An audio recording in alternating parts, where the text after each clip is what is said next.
আপনাকে ঘৃণা করার মানুষ অনেক, কিন্তু আপনি সবাইকে ভালোবাসার চেষ্টা করবেন। আপনি তাদেরকে বলবেন, আমাকে ঘৃণা করার, অপছন্দ করার তোমার কাছে হয়তো 1000টা কারণ থাকতে পারে, আমি সেই দোষের দোষী হতে পারে, কিন্তু তোমাকে ভালোবাসার আমার এত কারণের দরকার নাই, একটা কারণেই যথেষ্ট, তুমি আমার রবের বান্দা, তুমি আমার নবী রাহমাতুল লিল আলামিনের উম্মত। এর চাইতে বড় পরিচয়ের আমার আর কোনো দরকার নাই, এর চাইতে বড় কোনো পরিচয় আমি জানতে চাই না।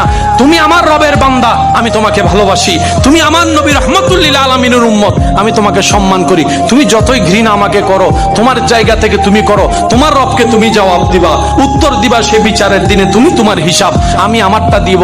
আমি বলবো, আল্লাহ আমি ঘৃণা করতে শিখিনি, আমি ভালোবাসতে শিখেছি, আমি অপমান করতে শিখিনি, সম্মান করতে শিখেছি। কারণ আমি জানি, যেদিন থেকে বুঝেছি তুমি তাকে দয়া করো যে অন্যকে দয়া করে, তুমি তাকে সম্মান দাও যে অন্যকে সম্মান দেয়। বলেন না সুবহানাল্লাহ।